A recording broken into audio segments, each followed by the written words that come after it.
Então, Esta conferência bom dia a será todos. gravada agora. Bom dia a todos que estão participando. Agradecer inicialmente a gentileza e a disponibilidade do professor Carlos Brito em estar fazendo esse meeting conosco. Nós estamos aqui em Jaboatão como o segundo município com maior número de casos de Covid-19, né, no estado.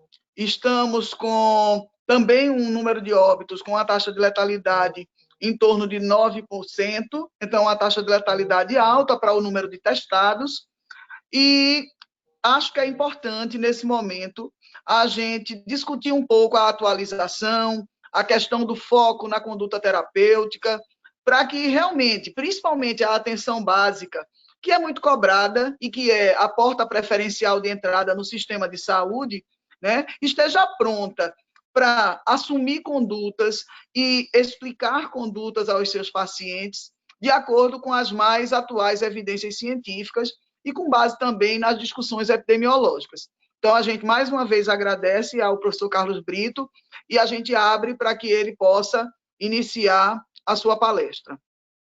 Deixa eu só...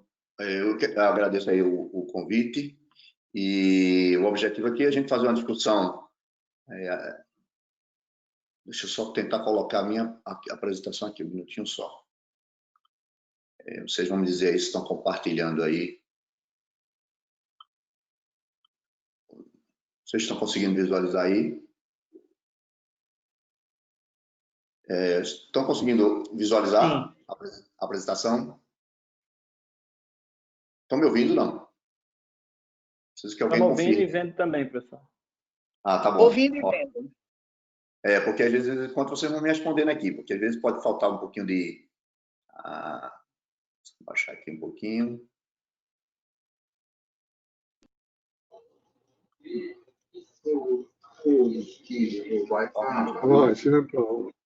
Sempre o microfone deixar desligado.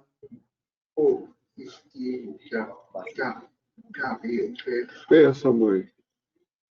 Ok, então vamos lá. Pro shopping, tá.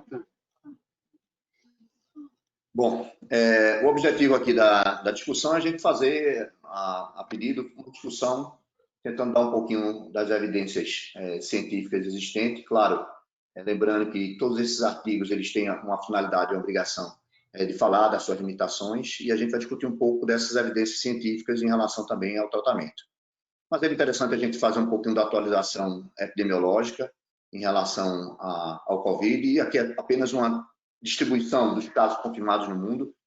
Eu me lembro desde as primeiras aulas que a gente começou a falar por isso, até os formatos dos mapas mudaram ao longo desse período, mas esse é um mapa de 17 de março, né? Aqui laranja mais escuro, mostrando o número de casos, acima de 1.000 casos, e naquela época, 17 de março, tinham 191 mil casos, com 7.807 mortes, né? Quando a gente vai um mês depois, né? Um pouco mais de um mês depois, 22 de abril, você vê que muda completamente, mostrando a característica de rápida dispersão dessa doença, né? Ao contrário do que se dizia, que tinha uma letalidade baixa em termos proporcionais, o que mais me preocupava desde o início do ano não era a questão de cálculo que se tinha em SAIs e MEs, mas era a capacidade de dispersão da doença, e é claro, ainda que tivesse um percentual de letalidade que não se mostrou depois menor do que as outras coronavírus, a gente teria um número absoluto muito maior de casos, consequentemente de mortes e um grande impacto. Isso foi de fato o que aconteceu. A gente vê aqui em 22 de abril 2.471.000 casos, 169 mil mortes. Quando a gente faz, as mortes também foram aumentando progressivamente, e quando a gente vai avaliar um mês e 2 dias depois, 25 de maio, a gente vê agora saindo de 2 milhões para 5 milhões de casos, de 179 mil mortes para 377 mil mortes. Aqui a gente viu que em algumas regiões isso passou. Essa é, claro, a percepção que no começo, lá na China, ainda muita angústia, porque achava que a doença não ia acabar. Depois se viu que na China, em várias regiões, isso finalizou. E depois em outros países foi mostrando, de fato, que isso acontece. Aqui é só para mostrar uma curva, o número de casos, mortes, e esse gráfico é interessante para mostrar a tendência, a taxa de crescimento de casos, né? Então, você vê aqui nos Estados Unidos, que tem aqui, esse foi o momento maior de taxa de crescimento, de janeiro 22 a maio do dia 3. Mas vamos atualizar esse gráfico, a gente vê que as posições foram mudando, né? Então, o Brasil estava lá embaixo, no final do mapa, e agora quando a gente vai avaliar até 24 de maio, né, ontem, você vê que os Estados Unidos vai se distanciando um pouco o momento de maior crescimento e agora ele já começa a entrar numa área cinza aqui de redução do número de casos. Claro que isso não é uniforme ao longo de todo o país, mas para Nova York, por exemplo, isso é uma realidade. E o Brasil mostrando ainda, não está na zona cinza, está em amarelo, e isso pode ter novos picos, porque o Brasil é um país, assim como os Estados Unidos, de dimensões continentais, e a gente começa a ver um aumento de casos nas regiões, em algumas cidades que ainda não tiveram, principalmente no interior. E aí aparecem outros, como a Rússia. Mas também a gente consegue perceber que alguns países, como a Espanha, ele já entrou nessa fase em que teve seu pico e agora a taxa de crescimento são relatos isolados de casos e óbitos ainda residuais, o mesmo acontecendo com a Itália. Então, você vê alguns países ainda numa situação que requer uma preocupação e outros que passaram já por essa fase mais crítica e a curva mostra de crescimento uma redução do número de casos. Então, isso vai passar. O problema é que a gente não sabe como será a intensidade em cada país desse analisado. Importante frisar esse cenário, algumas pessoas vêm discutindo aqui no Brasil, tal região não teve casos, outra não teve, o que foi que teve diferente? Bom, isso é uma análise posterior, mas isso não é uma característica só do Brasil, né? Esse cenário não é comum para todos, então lá na China a gente teve a região de Wuhan, que foi o epicentro, né? Hubei ali, que teve uma quantidade enorme de casos, de mortes, mas você vê outras regiões na China que teve um número muito pequeno de casos e um número insignificante de óbitos. Então, isso acontece para várias epidemias e várias pandemias, como aconteceu em 2009 com a influenza, como aconteceu com cólera, que aqui no Brasil não foi diferente. Alguns estados foram mais poupados, outros não. Isso não quer dizer que, obrigatoriamente, todos serão igualmente atingidos. E, em relação à letalidade, é a mesma situação. Então, quando a gente faz esse recorte, esse é um trabalho interessante lá da região na China, mostrando que a letalidade, naquela ocasião a gente considerou uma letalidade altíssima, não deixa de ser, né? Mas a gente viu que em regiões como a Itália e a Espanha chegou a 18%, mas naquela ocasião você tinha letalidades em torno de 12,5% na região de Wuhan. Quando você analisava a região da província de Hubei, excluído Wuhan, isso ficava em 4,5%, e em algumas outras regiões da China a letalidade foi de 1%, como tem acontecido em outros países e tem se demonstrado também aqui no Brasil.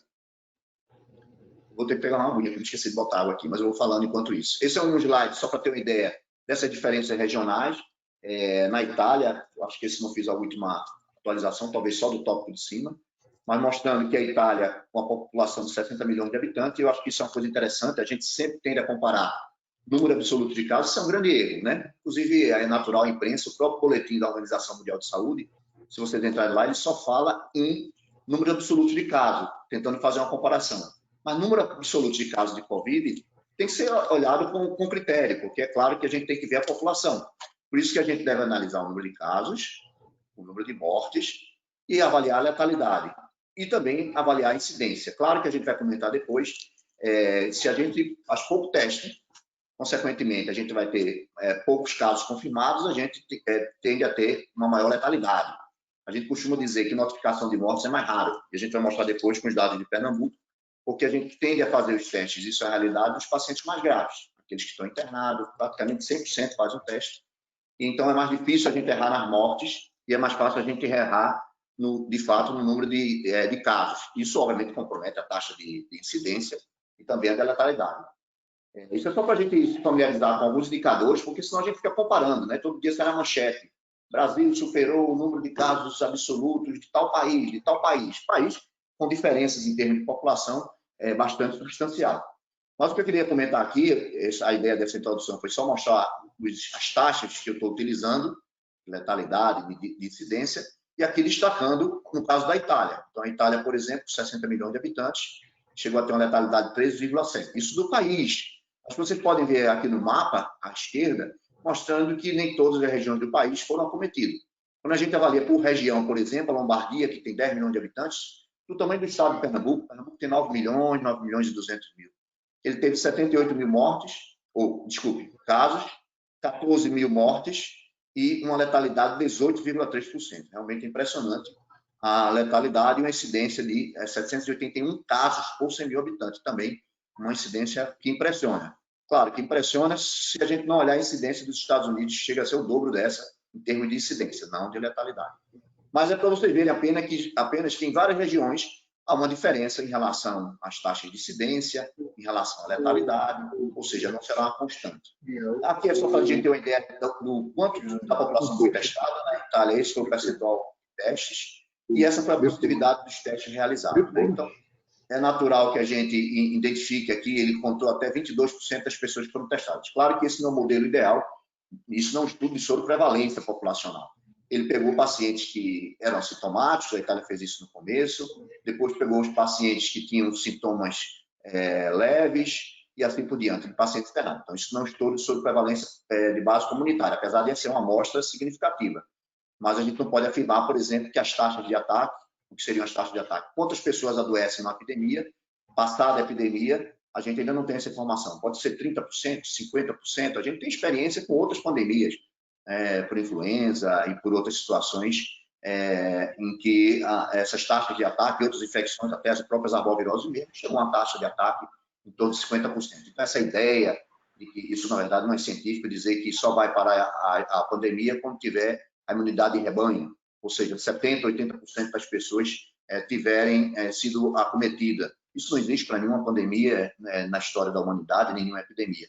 Na verdade, o que acontecer é que uma parte da população vai ser infectada, essa epidemia vai passar por vários aspectos relacionados à menor exposição, diminuição de suscetíveis, e o que vai acontecer se a gente desenvolver uma vacina, no próximo ano, a gente vai ter uma parte da população suscetível que pode ter o risco de desenvolver a doença. Mas não é preciso, obviamente, acabar 80 pessoas que estão infectadas para acabar o ciclo, né? Isso já foi comentado em alguns sites, mas foi, obviamente, até as próprias instituições que essas pessoas se diziam naquelas instituições não foram confirmadas, né? As pessoas não faziam parte daquela instituição. Só para a gente ver, ter uma ideia da ideia nos Estados Unidos também impressiona. Deixa eu só botar aqui ver se eu consigo aqui botar. Aqui é só para você ter uma ideia nos Estados Unidos, é impressionante, né? Os Estados Unidos hoje tem 1.560.000 casos, 94 mil mortes, isso há 2 dias atrás, uma letalidade de 6%, conseguiu manter uma letalidade mais baixa, uma incidência de 479. Claro, Estados Unidos com 327 milhões de habitantes. Quando a gente vai focar em algumas regiões, a gente vê que Nova York, o estado, teve 19 milhões de habitantes, 366 mil casos, 29 mil mortes, né? Impressionante, com a letalidade de 8%, e uma taxa de incidência de 1.928 por 100 mil habitantes. Uma coisa que eu gosto de utilizar, já que a gente tem uma dificuldade de fazer notificação, é comparar mortes, mas não só o número absoluto de mortes, mas usar uma taxa, mortes por 100 mil habitantes, por 10 mil, como quer que seja, para a gente ter uma ideia do impacto dessa doença, já que eu disse que a taxa de incidência vai depender de quantas pessoas foram testadas, e a letalidade também, se as pessoas foram o número de testes realizados. E é interessante que quando você vê aqui, Nova York não é diferente, né? Chega a ter uma incidência de 2.310 casos, aqui em Nova York é cidade. É interessante quando a gente compara com a Califórnia, né? Um estado o dobro do tamanho de Nova York, eles conseguiram ter 94 mil casos e apenas 3.790 mortes, uma letalidade de 4% e uma menor taxa de incidência. Algumas discussões por que isso foi feito, alguns argumentos que New York demorou para o bloqueio, ele só fechou as escolas quando haviam 2.300 casos confirmados e orientou isolamento para trabalhadores não essenciais só após ter 15 mil casos confirmados. Já a Califórnia orientou isolamento para trabalhadores não essenciais quando ainda tinha 900 casos. É claro que Nova York é da região do mundo com maior densidade demográfica, isso, alguns argumentos que essa poderia ter sido a hipótese, mas isso não aconteceu em outras regiões do mundo com alta densidade demográfica, incluindo a própria região de Hubei, a própria região do Japão. E é interessante quando a gente faz esse mesmo paralelo da Alemanha e da Inglaterra, do Reino Unido, a gente também observa o mesmo parâmetro, né, do sucesso da Alemanha e comparado com a Inglaterra. Na mesma data, em 11 de março, enquanto havia um isolamento importante na Alemanha, havia um jogo na Inglaterra com mais de 100 mil pessoas acontecendo e eles surgiram a epidemia basicamente no mesmo período, no final de janeiro. Então, essas são algumas discussões que se fazem em relação à epidemiologia. Só reforçando isso, né, ter cuidado com números absolutos, às vezes ele é insuficiente para fazer comparações e tirar conclusões. Então, se a gente bota aqui, a gente diz, os Estados Unidos tem 1.568.000 casos. Brasil, mudando a posição, e assim sucessivamente. Claro que seria interessante avaliar a incidência, você vê que a Inglaterra é um outro exemplo, né, que tem uma letalidade altíssima, 14%, uma taxa de incidência ainda bastante alta quando comparado com os outros países. Então, é interessante fazer esse tipo de comparativo também. Alguns consideram que talvez morte seja o maior parâmetro para ser utilizado. Então, se a gente faz com morte, por exemplo, a gente inverte essa frequência. Então, a Rússia, que estava lá em cima com o número total de casos, quando a gente vai ver a morte, por enquanto, porque, como vocês viram na curva, na Rússia ainda há uma tendência de crescimento de casos, assim como acontece com o Brasil. Então, isso é um recorte, isso é uma fotografia momentânea. Alguns países são comparáveis, eu botei aqui a data do primeiro caso. Alguns, a gente pode comparar o que aconteceu com outro país, 60 dias de doença, 90 dias do primeiro caso. A gente pode também fazer esse paralelo, mas morte é um parâmetro interessante para ser avaliado, não isoladamente. De novo, a gente discute isso, porque, obviamente, é difícil comparar uma população de 327 milhões com 94 mil mortes, uma outra que tem, em alguns países, 8 milhões de habitantes, claro que ela não vai chegar a esse número de mortes. Por isso que talvez uma forma interessante de comparar é mortes por 100 mil habitantes. E aí inverte, né? Apesar dos Estados Unidos estar com esse impressionante número de casos, 94 mil mortes, claro, é às custas de que ela é uma população, um país mais que continental. Mas quando a gente vai ver a taxa, ela teve 28 mortes por 100 mil habitantes. Uma situação melhor, por exemplo, do que a Inglaterra, que apesar de ter um número menor de números absolutos, um terço, ela tem uma alta letalidade e ela tem número de mortes por 100 mil habitantes, 65, mostrando que é preciso fazer esse tipo de comparação para dizer quem é que está pior, quem é que está melhor. Né? São vários os parâmetros. O Brasil ainda está numa curva ascendente, apesar de ter atingido agora em alguns estados um determinado platô, com a tendência de queda, mas você vê que é um país também com dimensões continentais. Né? E as mortes estão aumentando, isso tem preocupado. Eu acho que essas próximas 2 semanas são semanas críticas, então a gente ainda não pode tomar nenhuma conclusão ainda da situação, dessa fotografia no momento do Brasil e da Rússia, por exemplo. Mas apenas para a gente discutir que a gente tem que ter cuidado na hora que a gente coloca nos grupos, nas redes sociais, nos comparativos só, basicamente, em números absolutos. Aqui é muito grande, mas aqui é só para discutir o Brasil, né? E mais uma vez que o cenário não está sendo igual para todos. Quando a gente vê aqui em verde, a região do Centro-Oeste tem tido uma condição melhor, assim como na região do Sul também. E a gente vê um cenário mais complicado realmente na região Sudeste. No Nordeste, Maranhão, Ceará e Pernambuco tem tido um número de casos maior. E a gente só fazer alguns comparativos, né? Então, você diz o seguinte, e o Acre? Por que o Acre está destacado aqui? Né? Por conta da história da população, ou seja, eu não posso comparar o Acre com 808 mil habitantes com o Rio de Janeiro, com São Paulo, ou mesmo Pernambuco, com 9 milhões de habitantes, 9 milhões e 500 habitantes. Então, por que o Acre é preocupante? Porque com essa população, 4 mil casos, 92 mortes, ele já está com a incidência de 471 por 100 mil habitantes, maior mesmo até do que o do Ceará, do que o do Pernambuco. Então, são alguns parâmetros que a gente precisa analisar, e quando a gente vai analisar exatamente alguns pontos de corte, o Amazonas, por exemplo. O Amazonas tem 4 milhões de habitantes, 29 mil casos, 1.758 mortes, está com a letalidade de 5,9%. Olha, mas quando a gente vai ver mortes por 100 mil habitantes, considerando essa população, ela está com 42. Então, preocupa bastante a situação, assim como o Pará, né? Então, a gente não pode comparar só número absoluto de mortes, 2.148, comparado com outros estados. Então, é preciso a gente ficar atento a essas taxas.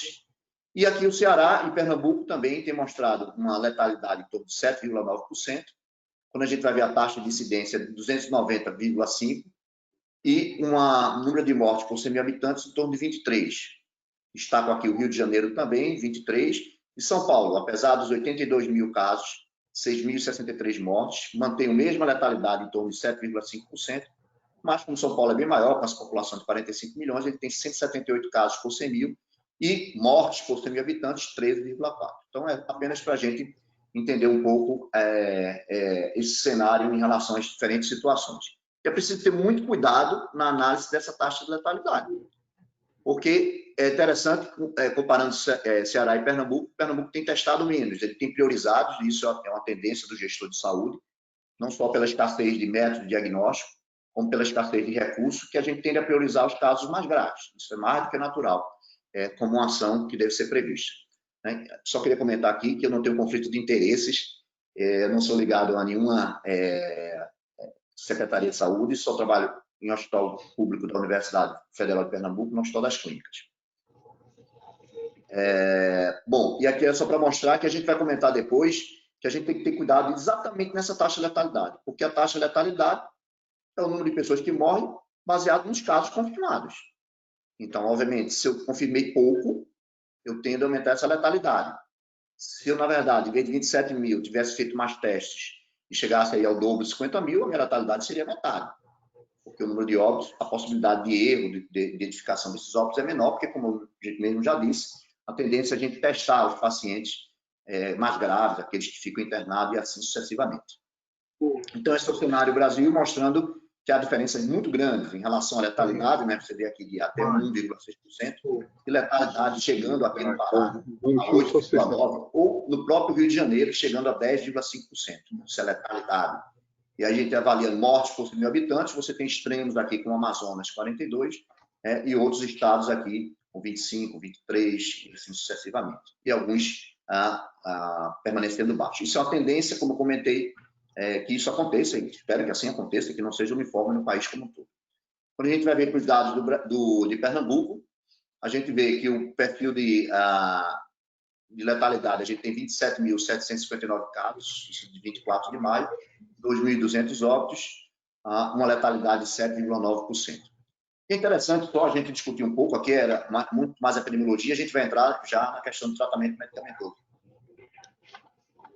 Aqui apenas para a gente observar o número de casos leves. Esse é o boletim da Secretaria de Saúde, e a gente tem uma dificuldade enorme de achar comparado com outros estados, porque não tem, na maioria das vezes, esse detalhamento. Mas aqui a gente consegue fazer algumas observações interessantes. Quando a gente vai ver o número de casos leves confirmados, aquilo que era de se esperar, né, 89,5% dos pacientes eles estão abaixo de 60 anos de idade. Se a gente considerar essa faixa etária de 20, 29 até 40, 49, corresponde a 66% da população. E, obviamente, no Ceará você vê que isso ainda é maior, porque eles testaram mais, mas aqui em Pernambuco você vê que esse é o perfil. E essa é a população de forma mais acometida, né? No começo se dizia, a China mostrava que era nos idosos, e depois mudou o padrão da Europa. Na verdade, faltou uma análise dos dados da China, porque quando a gente vê os dados do CDC, equivalente ao CDC da China, a gente viu que era exatamente esse perfil. A faixa etária mais acometida do ponto de vista de estomatologia e, consequentemente, doença mais leve, era realmente os pacientes abaixo de 60 anos e, principalmente, a população adulta, jovem, economicamente ativa. Esse é um dos argumentos que faz crer que não é interessante liberar as pessoas, a justificativa do isolamento social, porque essas pessoas iam se contaminar. Essas pessoas iam adoecer, e a gente sabe que 20% dos abaixo de 60 anos vão precisar de internamento, porque pode ter uma doença grave o suficiente para internar. Então, ao expor essa população iria sobrecarregar o sistema de saúde, talvez 20% delas, se aumentasse o número de casos, e, obviamente, haveria o risco de contaminar a população dos idosos. Então, é interessante mostrar aquilo que já é comentado no mundo todo, que essa é a população mais acometida. Quando a gente vai para a síndrome respiratória aguda grave, de casos confirmados de Covid-19, dos dados da Secretaria de Saúde do Estado, a gente também pode comparar aqui por faixa etária, né? Vocês estão vendo aqui a distribuição por faixa etária, e a gente observa que abaixo de 60 anos, 63,3% foram classificados como síndrome respiratória aguda grave, né? Você vê aqui entre 39 e 2.117 casos, 2.351. Então, é apenas para reforçar que dos casos confirmados, essa população também é atingida. O que é que muda? É claro, a letalidade. Então, quando a gente vai aqui para o lado direito para ver o número de óbitos, a gente vê, sem dúvida, que a letalidade cresce aqui, de acordo com a faixa etária, aqui o número de percentual de participação desses casos que foram para o óbito, né? Então, você vê que, sem dúvida, abaixo de 60 anos, isso cai para 27%. Isso é novo? Não, porque naquele dado que eu falei da China, não trouxe aqui porque o objetivo não era esse, que é o maior casuística do CDC da China, mostrou que 20% dos pacientes eram abaixo de 60 anos que tinham desfecho fatal, e 80% acima de 60 anos. Né? O que eu quero falar com isso é que a gente não deve minimizar, né? Ter 20% de uma população abaixo de 60 anos irem a óbito, e menos ainda 80% dos óbitos serem acima de 60 anos, o que é terrível. Mas destacando que os jovens também têm formas graves da doença, requer internamento, sobrecarga do sistema de saúde, e também pode desenvolver o risco de óbito também nessas populações. Isso apenas para a gente ter uma ideia, né, dessa evolução. Aqui eram números, esse gráfico embaixo era participação por faixa etária dos casos de óbitos por síndrome respiratória aguda grave. Aqui é uma tabelinha um pouco diferente. E a gente vê a percentual de evolução para óbitos. De acordo com a faixa etária, os casos, quantos morreram, então qual foi o percentual de evolução para óbitos que a gente pode extrair desses dados da Secretaria de Saúde. Então a gente vê que à medida que vai elevando a faixa etária, a letalidade é altíssima, chegando a 45% dos pacientes acima de 80 anos, mostrando o impacto dessa doença, principalmente nessa faixa etária. E aqui você vê nas outras faixas etárias, é claro que a gente não deve considerar desprezível isso, né? Encontrar na faixa etária de 40 a 49 anos, 8%, então é de fato uma doença que preocupa em qualquer faixa etária, mas sem dúvida preocupante, principalmente na faixa etária do adulto. Então, essa é uma primeira coisa, a gente desmistificar esse conceito. E a gente tem esse conceito, na verdade, que 80%, esse é um estudo da China, é clássico esse estudo, dividindo aqui em azul mais claro, que 80% da população tem a doença leve, 20% tem a forma mais grave, e desses 20%, 5% terão indicação de terapia intensiva. E a gente, só comentando isso, a gente sabe que, porque a gente tem, sabe que a gente ainda realiza poucos testes nos pacientes leves. Só comparar que dos 27 mil casos que a gente tem confirmados, 15 mil são de pacientes com a forma leve da doença, né? Quer dizer, um pouco mais da metade. A gente sabe que a forma leve corresponde a 80%, mas isso é porque os pacientes nossos são mais graves? Não, é porque a gente está testando menos nas formas leves e testando mais na forma grave. É uma questão de estratégia de conciliar os recursos e disponibilidade de kits. Né? Porque, claro, que é provável que o número de casos da gente confirmados seja bem maior, porque o que a gente está vendo atualmente é que as formas leves, dos 27 mil casos notificados, 15 mil corresponde a 55%. E síndrome respiratória aguda grave, 12 mil, 45%. Claro, a relação não era para ser essa. No mundo todo, e aqui em alguns estados aqui tem mostrado isso, que, na verdade, síndrome respiratória aguda grave deve ser em torno de 20%. Então, é provável, e aqui é uma estimativa de opinião pessoal, que em vez de 27 mil casos, a gente tenha mais casos, principalmente pacientes com formas leves, que, utilizando essa proporção, poderia chegar a 60 mil. Mas o que eu tenho dito é que, como a gente tem dificuldade desse parâmetro, do número de testados, isso hoje, para mim, não me angustia tanto, porque eu tenho outros parâmetros que são capazes de fazer essa avaliação. E um deles, que eu acho importante, é aquilo que eu comentei. É números absolutos de morte e número de mortes por 100 mil habitantes, porque a possibilidade de a gente estar fazendo, eventualmente, uma subnotificação por falta de teste diagnóstico é menos provável nos pacientes com desfecho fatal. Então, talvez esse seja o melhor parâmetro hoje para comparar o mundo, mas é interessante que a literatura mundial, a própria Organização Mundial de Saúde, tende a fazer um comparativo de números absolutos de casos confirmados, números absolutos de taxas de incidência, alguns até utilizam, mas a gente sabe que tem falha em virtude desses aspectos que eu comentei.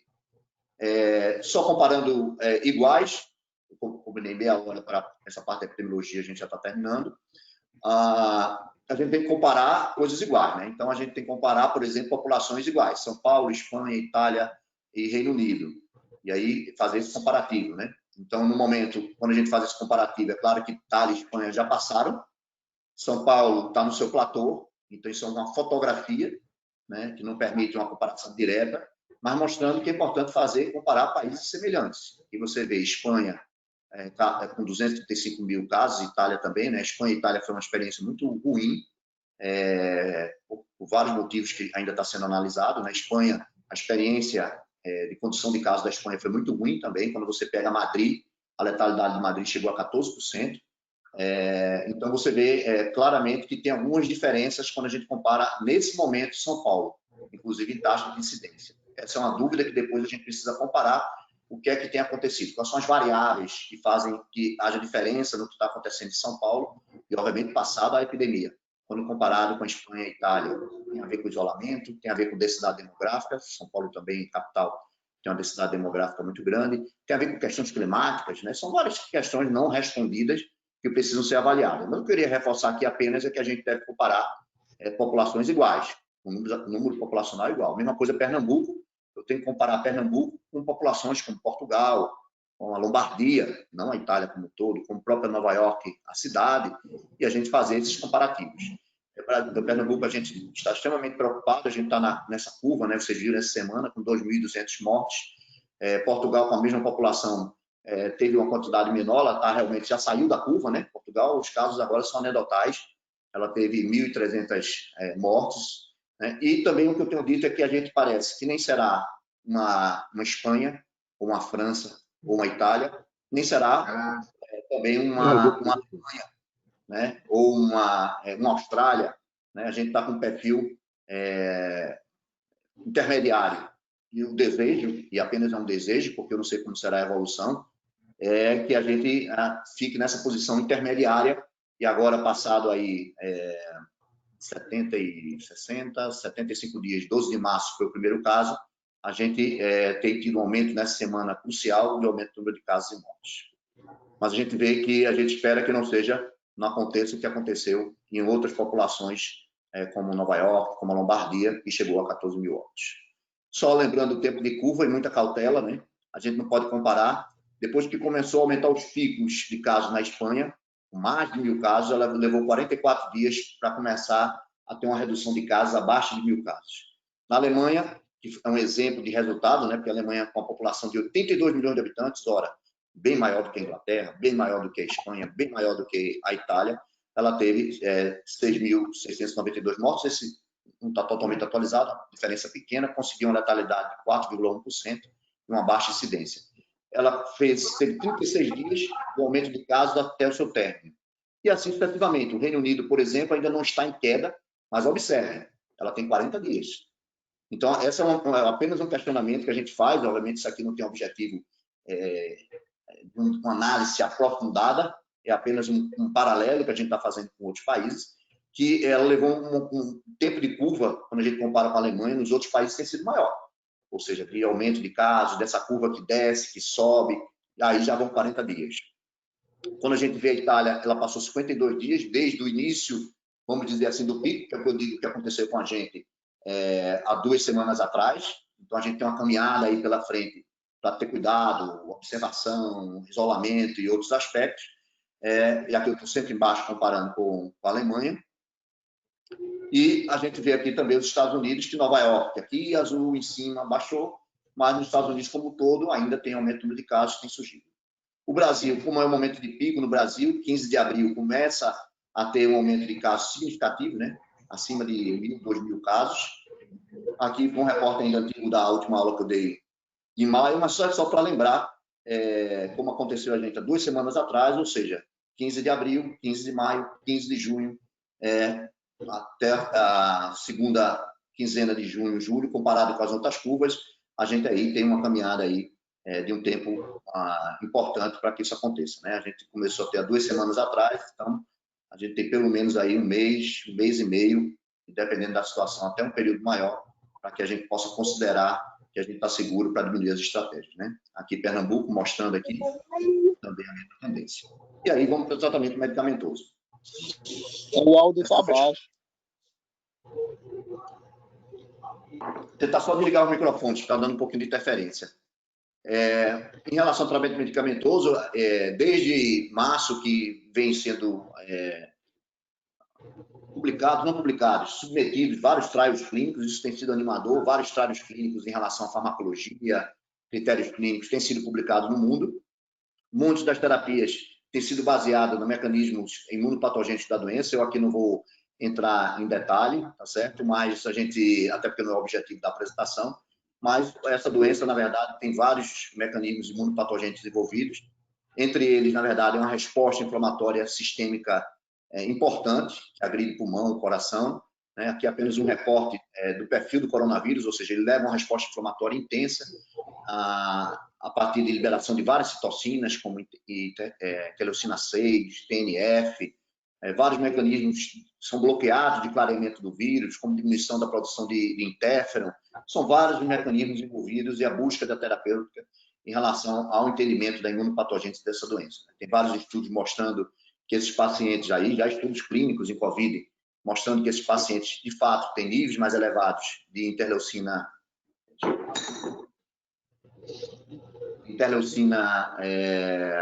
6, mais elevada nos pacientes não graves, quando comparados com os graves, nível alto de interleucina 6, de interleucina 8, de interleucina 10, né? Você mostra aqui ao lado, comparando os pacientes com forma grave com as formas não graves. A discussão que a gente tem feito muito é de utilizar os critérios de medicina baseada em evidência para a gente tomar uma decisão. Não vou entrar em detalhe, mas medicina baseada em evidência é o uso consciente, explícito, da melhor evidência atual. O judicioso, a gente expressa o julgamento do risco e benefício dos testes diagnósticos da alternativa de tratamento, e sempre que a recomendação de uma diretriz ou protocolo, ela não deve estar respaldada apenas baseada na experiência pessoal ou na opinião de grandes serviços, às vezes, mas o cuidado de saúde baseado em evidências deve ser acompanhado da escolha de pacientes com base em provas, oferecendo aos pacientes informações sobre alternativas de tratamento, os benefícios, os malefícios e capacitando na tomada de decisão. Esse é um aspecto importante, somente que a gente está falando ultimamente de termo de consentimento, de autonomia, né? Lembre-se que, ao você assinar um termo de consentimento livre e esclarecido do paciente, a gente não está falando do direito de autonomia do médico, mas do direito de autonomia do paciente.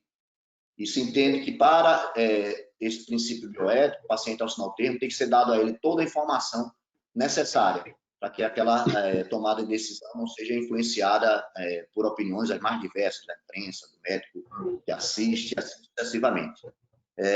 E, obviamente, o que é que acontece? Numa situação de epidemia, algumas vezes é até liberado por algumas instituições, em algumas situações particularizadas, fazer algumas medicações para avaliar tanto o estudo clínico como em situações particularizadas. Mas essa aula foi interessante porque a gente está no momento das evidências que já permite a gente tirar algumas conclusões. Isso é aquela pirâmide clássica, que eu não vou entrar em medicina baseada em evidência, até porque todos vocês conhecem esses gráficos, mostrando que qual é o sonho de consumo de todos? A gente ter, aqui na pirâmide, aqueles trials randomizados, controlados, estudo de intervenção, onde você seleciona os pacientes de forma aleatória e começa a dar medicamento a partir do diagnóstico da doença. Aqui na pirâmide também estão os estudos de meta-análise, revisão sistemáticas, e depois vai caindo na pirâmide, por exemplo. Esse estudo de coorte, caso-controle, isso é tudo estudo observacional. É interessante, talvez o que a gente tenha de forma mais robusta hoje são os estudos observacionais. Eu vou comentar depois. E os estudos, na verdade, de intervenção, que é aquele que eu administro a medicação controlando o paciente para ver o efeito. Só para ter uma ideia, os estudos observacionais estão falando em medicação, mas, na verdade, são retrospectivos. Ele vê os pacientes que já estavam tomando remédio, ele vai comparar, esse tomou, esse não tomou. Mas não é um estudo em que eu faço a intervenção para observar o efeito ou desfecho. Então, é interessante que a gente tem uma maior quantidade de casos de estudos observacionais nessa etapa. Os estudos observacionais, a rigor, ele não permite avaliar a eficácia, mas a gente pode fazer algumas inferências, levantar hipóteses. Mas lembrando que o estudo de coorte, caso controle, os estudos observacionais, vamos dizer assim, com grupo de comparação, eles permitem principalmente avaliar a eficácia de testes. É interessante. Esse é o modelo ideal para avaliar a eficácia, porque a gente já tem artigos para a gente fazer esse tipo de análise. Bom, série de casos para levantar hipóteses também, relato de casos também. Na verdade, existe o estudo observacional descritivo, é aquele que não tem grupo de comparação. Ou seja, eu vou observar 80 pessoas que tomam uma medicação. Esse é um estudo observacional descritivo.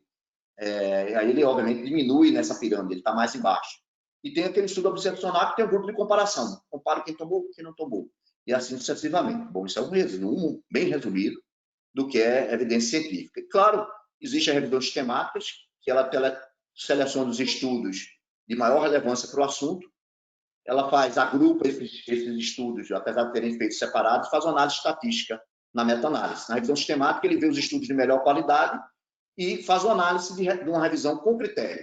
E na meta-análise, a gente bota tudinho do grupo que tomou remédio, do grupo que não tomou, mesmo em trabalho diferente, e separa esses grupos e faz uma comparação e uma análise estatística. Isso também está acima um pouco na pirâmide.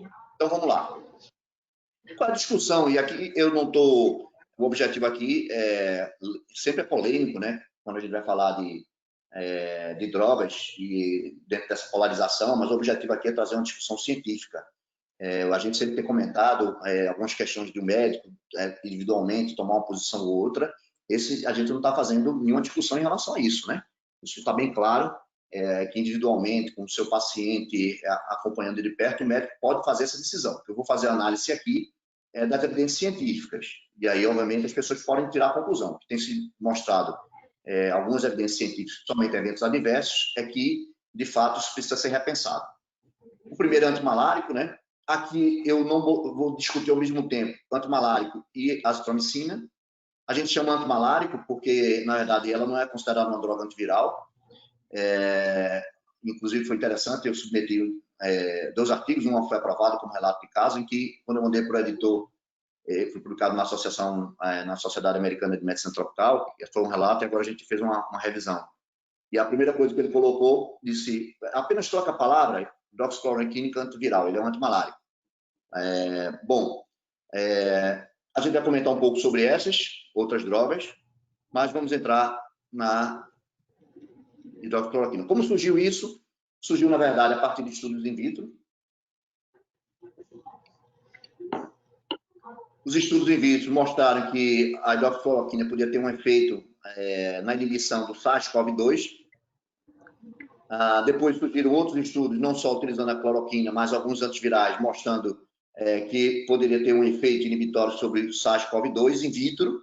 Na verdade, in vitro pode ser tanto em um modelo de células que você pode utilizar, ou eventualmente modelo animal. Quando a gente falar in vitro, pode estar incluído essas duas posições. Depois vocês vão ver que é interessante, né, nessa momento que a gente vive, surgiram vários outros artigos mostrando que a hidroxicloroquina não se mostrou eficiente em diminuir também a carga viral, como eu vou mostrar depois. Nem a carga viral, nem a negativação. Talvez um dos primeiros trabalhos, né, na verdade, que estimulou e que foi uma grande discussão na mídia internacional, nos grupos sociais, foi um grupo dos franceses, coordenado pelo Philippe Gautreau, não sei se é exatamente essa a pronúncia, mas o primeiro foi um estudo observacional, prospectivo, não randomizado, né, com um grupo de comparação. Era uma amostra pequena, de 42 pacientes. A maioria dos pacientes tinham sintomas leves, 6 eram assintomáticos, 22 tinham infecções de vias aéreas superiores e só 8 com pneumonia. Era feita a hidroxicloroquina nessa dose, por 10 dias, e tem algumas limitações. Quando eu falar em limitação, vocês têm que ter muito cuidado, inclusive tem circulado na rede social. Não há nenhum artigo científico decente que não fale das limitações do seu trabalho, até porque não existe trabalho perfeito. Então, ter limitação no trabalho científico faz parte, inclusive é uma obrigação dos revisores de revista fazer algum comentário nesse sentido. Então, é interessante nessa discussão de grupo, cada um que não deveria ser assim, que defende uma ou aquela posição, busca as limitações de um trabalho e elogia o benefício de outro. Isso, de certa forma, não é acadêmico, né? E nem a gente vai entrar nessa discussão, mas lembrar que todo artigo, se ele não tiver uma limitação, ele realmente merece um puxão de orelha, vamos dizer assim, do revisor. Ou ele coloca só as limitações que não foi percebido e cabe ao revisor fazer as críticas. Na hora da revisão, olha, acrescente esse ou aquele.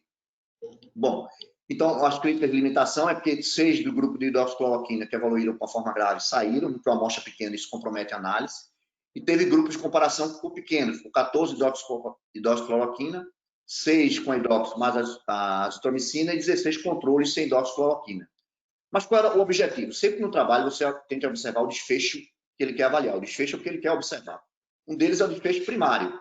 Então, era o RT-PCR negativo no 6º dia, ou seja, não identificar mais o vírus nesses pacientes. E, de fato, o que ele observou, aqui em verde é o grupo da hidroxicloroquina com azitromicina, em azul só a hidroxicloroquina, e em preto, aqui é o grupo controle. Então, quando ele observou aqui no 5º, no 6º dia, ele viu que 100% dos pacientes que tomavam a droga associada, ele não detectou mais o PCR. Naqueles só com hidroxicloroquina, 57%, e só 12,5% dos pacientes tinham negativo o seu PCR nesse período. Então, o que o autor conclui é que, a despeito do pequeno tamanho da amostra, a hidroxicloroquina foi associado a uma redução da carga viral e desaparecimento do Covid-19. É claro que isso é uma amostra muito pequena, por isso que havia necessidade de surgir outros estudos, e é interessante que isso fosse feito com uma amostra maior, e a gente vai comentar depois esses estudos com amostra maior. Mas observe que aqui não houve intenção de avaliar desfecho clínico, nem essa era a proposta do trabalho, era apenas haver um RT-PCR. Então, isso não quer dizer que tem a ver com correlação clínica, né? Até porque já tem alguns estudos mostrando de carga viral, e os pacientes que, na verdade, no momento do desfecho mais grave, de liberação de muita citocina, isso não tem uma correlação com a carga viral. Nesse momento, alguns pacientes são até negativos. Então, foi essa a conclusão do autor, só repetindo aqui. E depois saiu esse outro estudo, né, que é frequentemente citado, o estudo de Gautreau, que aí ele aumentou a casuística, né? É um estudo observacional descritivo, ó, aquela lembrança. Ele é observacional porque ele é analítico, né? Então ele faz uma análise, mas ele é descritivo, ele não tem grupo de comparação. né? Seria só analítico, se tivesse um grupo de comparação ali, aí seria um aporte, um caso controle. Então, era de 80 pacientes que tomaram a medicação, hidroxicloroquina por 10 dias, mais azitromicina. O resultado que o autor concluiu é que 81,3% tiveram desfecho favorável com alta, com baixo score de NIOS. E o que ele observou também foi um FPRCE negativo no 8º dia em 93% dos casos. Então, claro que você tem que ter cuidado, não só analisar o título e a conclusão do artigo, você tem que analisar em profundidade o que o artigo diz. Então, esse artigo, quando a gente vai analisar em profundidade, alguns aspectos são importantes de analisar. Primeiro que ele não tem um grupo de comparação, então não dá para dizer 93% negativo de PCR é bom ou é ruim. Eu precisaria, claro, ter um grupo de comparação que não fizesse para dizer é ruim. O outro levou 15 dias, o outro levou 14 dias. E alguns aspectos para ver se esse desfecho de 81% de alta, né, não TI, errei aí a descrição, ele é semelhante à população geral que não toma hidroxicloroquina, né? Os estudos têm mostrado que 80% dos pacientes evoluem bem, independente do uso de medicação. Então, esse valor de 81% de desfecho favorável, ele é bom, ele é ruim, eu não tenho grupo de comparação. Então, na verdade, esse estudo, para esse tipo de estudo observacional descritivo, a gente não pode incluir na conclusão relativo à eficácia, desfecho. Isso seria, de fato, uma temeridade pelos motivos que eu expliquei agora. Então, quando a gente vai ver a faixa etária desses casos, ele difere um pouco daqueles que a gente tem tido preocupação de risco de morte. Primeiro que a maioria dos pacientes era uma população mais jovem, abaixo de 60 anos. Claro, tinha um grupo de 60 a 70 anos, com 16,2%, um grupo de 70 e 80 anos, 6,3%, e só 6,3% também acima de 80 anos. Então, o perfil realmente de uma população mais jovem. O fato é que, realmente, de fato, a população tinha pouca comorbidade. Você vê que, diferente dos estudos onde mostram 50%, 60%, 70% de comorbidade com aquele desfecho de morte mais grave, nesse estudo só 16% tinha hipertensão e só 11% tinham diabetes. Então, de fato, esse é um perfil de um paciente com uma doença mais leve, sem comorbidade, que pode ter uma evolução natural de desfecho favorável de 80%, como tem sido descrito na literatura, sem uso da medicação. Então, quando a gente vai ver aqui, 41% tinham sintomas, como eu referi, de via aérea superior, 5% era sintomático, 53% com algum sintoma de vias aéreas inferiores. É interessante que esse autor utilizou um score de NIOS. Só para vocês terem uma ideia, o score de NIOS é um score de gravidade. Inclusive, está adaptado, agora para a COVID. Em que você considera baixo, um paciente de 0 a 4, médio, 5 a 6, e acima de 7, um paciente com score alto, de maior gravidade. 0 a 4, um paciente, se vocês entrarem na internet e botar o score NIOS, é fácil de fazer o cálculo, você vai botando alguns sintomas. Se você botar a maioria com sintomas leves, ou nenhuma alteração na maioria do desfecho, ele vai dar aí entre 2 e 3. E, de fato, o autor, no início do trabalho aqui em azul, na admissão, ele tinha um score de NIOS, 92% era baixo, de 0 a 4, e aqui o score na alta, era de 93 também, ou seja, você não consegue justificar, na verdade, o que foi observado do ponto de vista de avaliação clínica, né? Porque a maioria dos pacientes realmente tinha uma forma leve. Então, é difícil, na verdade, tirar alguma conclusão e utilizar esse trabalho como uma referência. A gente costuma dizer que a forma como você observa a análise que é feita desse trabalho, você pode dizer se há algum conflito de interesse ou alguma coisa desse tipo. Porque o autor, inclusive, a conclusão do autor, né, aqui é uma crítica acadêmica, que acreditamos que é urgente avaliar essa conclusão do autor, traduzindo. A eficácia dessa estratégia terapêutica potencialmente salva vidas em uma escala maior. Quer dizer, é inimaginável, estou fazendo a crítica acadêmica, que essa seja a conclusão, até porque esse tipo de estudo, como eu falei, não pode falar em eficácia, né? Então, a estratégia terapêutica potencialmente salva vidas, a gente não pode concluir isso, para tratar e curar pacientes em estágios iniciais, antes que complicações respiratórias graves, irreversíveis, ocorram, e para diminuir a duração do transporte e evitar a propagação da doença. Ou seja, nenhuma dessas conclusões é possível pelo desenho do estudo, como a gente referiu anteriormente, talvez avaliar RT-PCR, mas sem poder fazer a comparação, né? Talvez análise crítica, o resultado é similar aos pacientes com doença leve não tratados com drogas específicas. Não é possível saber se o desfecho nesse grupo paciente ocorreu pelo uso da droga ou teria tido a mesma evolução sem ela. Mas estou reforçando que esse tipo de estudo não permite fazer avaliação da eficácia. Poderia ser até um estudo interessante em relação a efeito adverso, que também não foi observado. Esse é um outro estudo, só para vocês terem ideia, e a discussão aqui é trazer um pouco dessa metodologia. Eu sei que a maioria de vocês já conhece esse tipo de metodologia, mas para a gente fazer uma análise crítica, e desmistificar, principalmente para os mais jovens, alguns aspectos. Então, esse estudo aqui avalia a eficácia de cloroquina. É um estudo... Segundo, deixa eu escutar aqui. com grupo de comparação Segunda. e randomizado. Opa, já é um estudo, como você vê um desenho de estudo que já tem uma metodologia mais interessante. Uma amostra pequena, 62 casos, mas às vezes nem sempre é preciso diminuir o poder do estudo, mas tudo bem. Mas só queria reforçar umas coisas para vocês. É um estudo chamado pré-print, ou pré-impressão. Tem muito cuidado com isso, né? A gente tem circulado nas redes sociais muitos desses artigos, inclusive tem sido citado, inclusive em alguns protocolos, né? Do próprio Ministério da Saúde, por exemplo.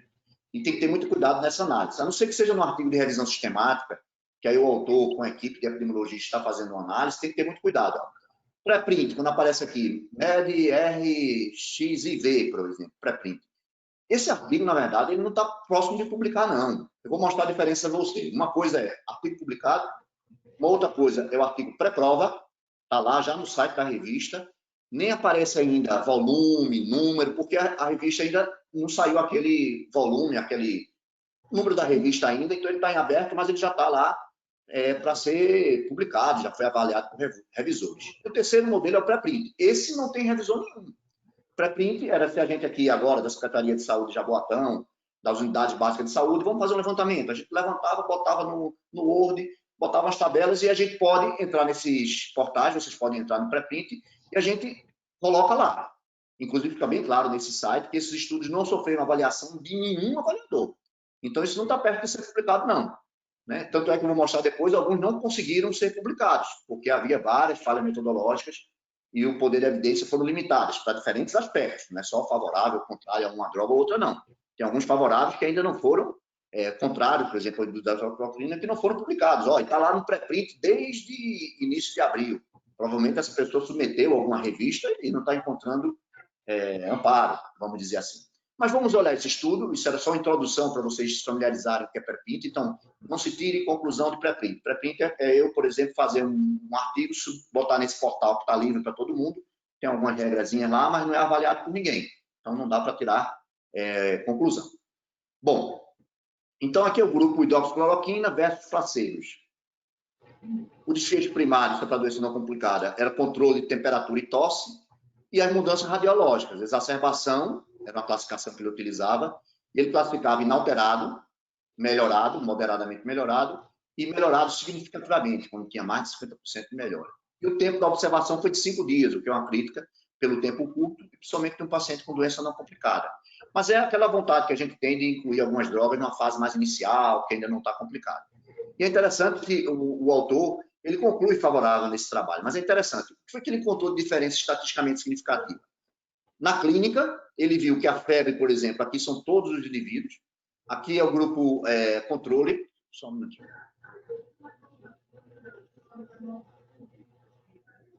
Aqui é o grupo... Deu um problema aqui da meu...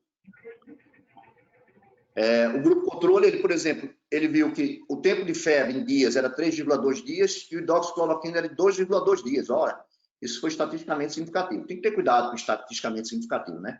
A gente tem os chamados critérios de Rio, de causalidade, que não inclui só uma diferença estatisticamente significativa. Tem vários outros aspectos que precisam ser analisados.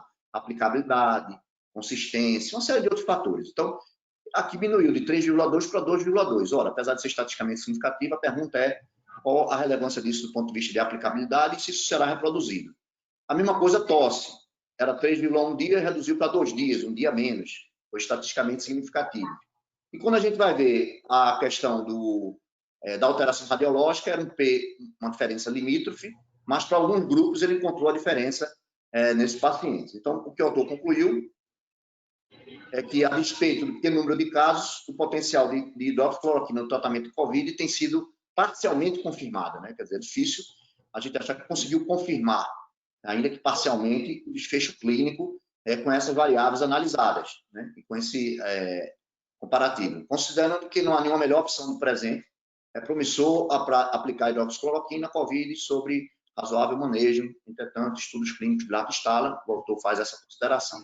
Mas, obviamente, a gente não pode estar circulando um título e uma conclusão sem a gente analisar em profundidade os artigos. Às vezes a gente se preocupa isso, principalmente até no próprio biomédico.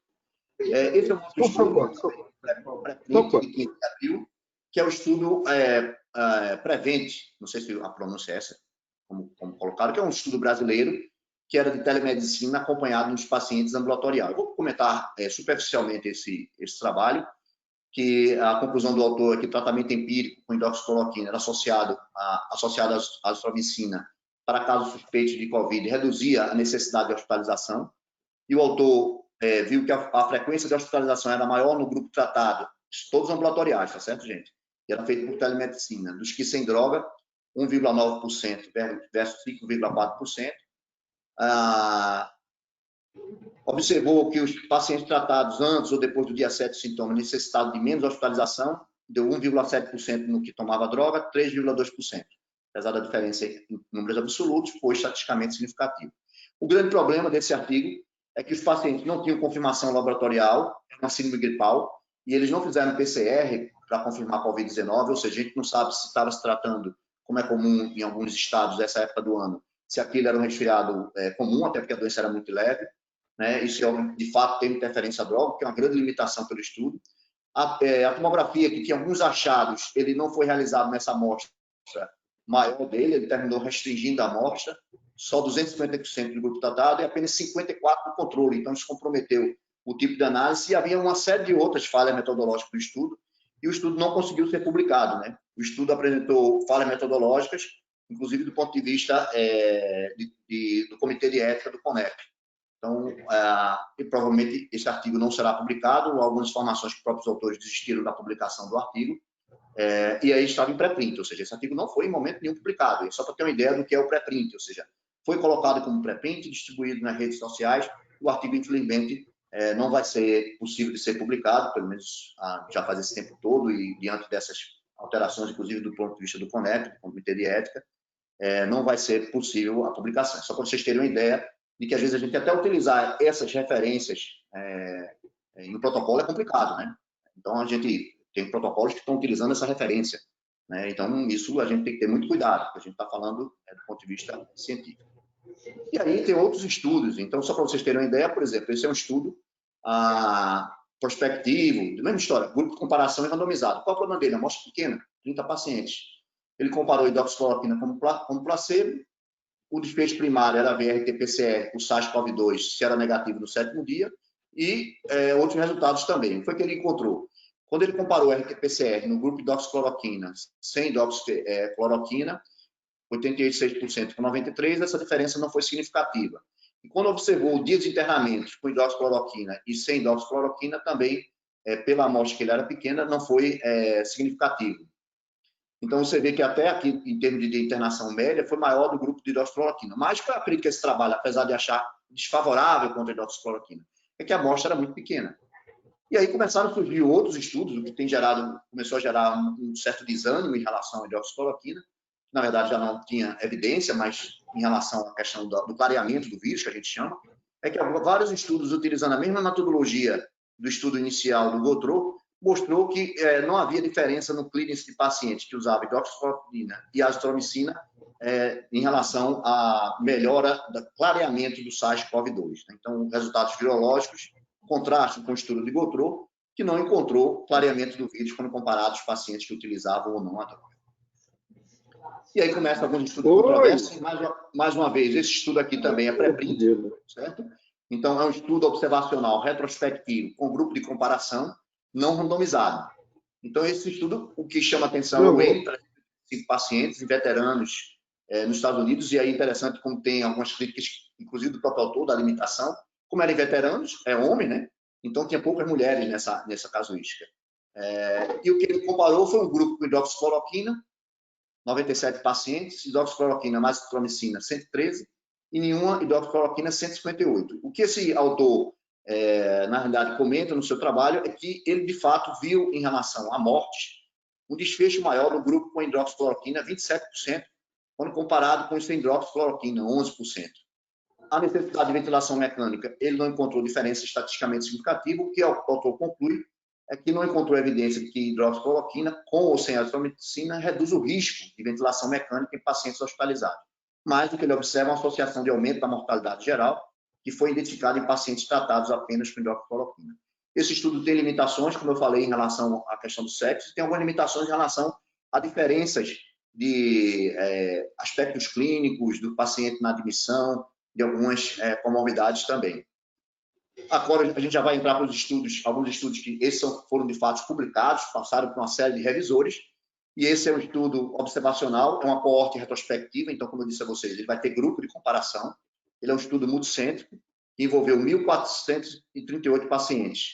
E aqui você vê, 735 recebeu as duas drogas, hidroxiase, 271 só hidrox, 211 azitromicina, 201 não recebeu nenhuma droga. O que esse artigo tem sido comentado e bastante discutido é que, em relação à morte, 25% do grupo de droga combinada morreu, 19% hidroxicloroquina, 10% azitromicina e 12% dos grupos sem nenhuma droga. Quando comparado na associação com droga, realmente houve mais pacientes morrendo com o uso de hidroxicloroquina. E é interessante que sintomas, efeitos adversos, aqui a tabela segue a mesma lógica, diarreia foi observado com uma frequência maior nos pacientes com hidroxicloroquina. Isso é interessante porque a gente atribui diarreia muitas vezes ao sintoma do COVID, e isso de fato acontece em 30% dos pacientes, mas pode estar relacionado à droga. E realmente parada cardíaca foi uma diferença estatisticamente significativa, quase o dobro dos pacientes que não usavam a droga, quando comparado com os pacientes que utilizavam a hidroxicloroquina combinada à azitromicina. Assim como também a questão de arritmia, foi observada uma diferença maior nesses pacientes, 20% comparado com 10%, sempre o dobro quando comparado com pacientes em uso.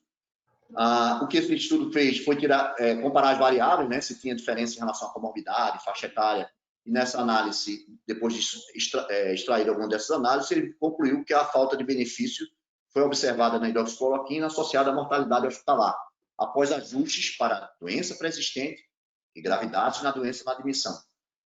Então, ele expurgou isso, que poderia ter acontecido com aquele estudo dos veteranos. A parada cardíaca foi mais frequente nos pacientes que receberam hidroxicloroquina com azitromicina em comparação com os pacientes que não receberam nenhum medicamento, mesmo após os ajustes. Esse outro é o... Deixa eu ver aqui. Acho que aqui tem um errozinho, viu? Depois eu vou corrigir para vocês. Eu mando depois por e-mail. Esse é o estudo com risco, vou falar só aqui em vermelho, de pacientes para avaliar prolongamento de QT. Nesse estudo, ele viu que 11%... Está o erro no N ali, desculpe. Esse estudo, ele encontrou que 11% eram 90 pacientes. Aqui foi uma troca, eu substituí o slide anterior. 90 pacientes analisados, 11% apresentaram alteração do QT, acima de 60 milissegundos, 20% apresentaram intervalo QT após tratamento de 500 milissegundos. O objetivo do estudo era avaliar essas alterações exatamente de eletro. O que ele observou é que 10 pacientes, 11%, precisaram parar de tomar hidroxicloroquina.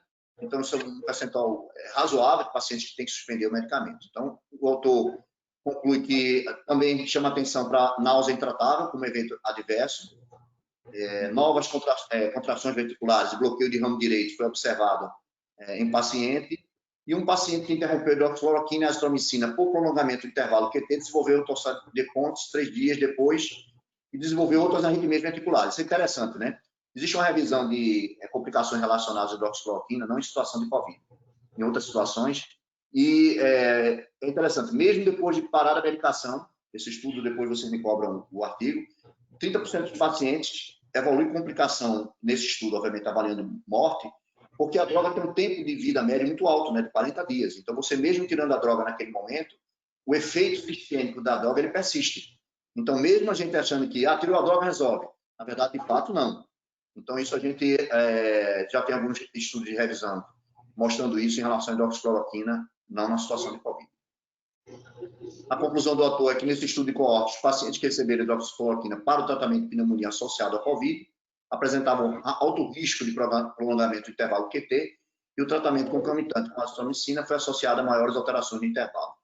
E aí faz só uma recomendação, os médicos devem avaliar cuidadosamente os riscos e benefícios de considerar a hidroxicloroquina e a azitromicina com um monitoramento cuidadoso do QT e o uso de concomitantes de medicamentos, né? Então, vocês viram que não foi só a hidroxicloroquina, também ele observou em relação à azitromicina.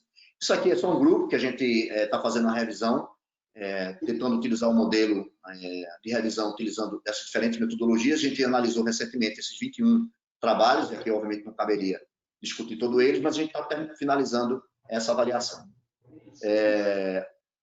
Mas a própria MIB, né, fez uma diretriz semelhante, mas ele não incluiu alguns trabalhos, principalmente no mês de maio.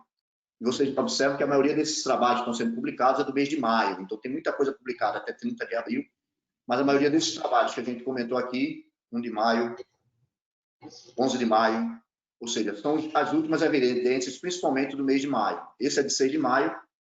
Esse é interessante porque é um estudo multicêntrico, é um trial randomizado e controlado, né? Você vê aqui que ele randomiza os pacientes, então ele começa lá com os participantes. Ele pega os pacientes aqui e randomiza. Então, aqui é um estudo de intervenção. Ele diz, opa, esse aqui eu vou fazer hidroxicloroquina. Esse aqui vai ser só as medidas de suporte, que eles chamam aquele SOP. E eu vou observar alguns desfechos que eu quero avaliar. Então, aqui o tempo já não permite muita gente entrar em detalhe, mas ele avaliou também o RT-PCR, o teste de RT-PCR, ou seja, para ver a persistência do vírus, e avaliou também a questão dos sintomas. O que foi que o autor não viu diferença estatisticamente significativa em relação ao RT-PCR, e aí esse é uma metodologia mais interessante, porque ele tem um grupo de comparação e ele fez no momento da intervenção, então ele consegue acompanhar de forma mais clara esse desfecho.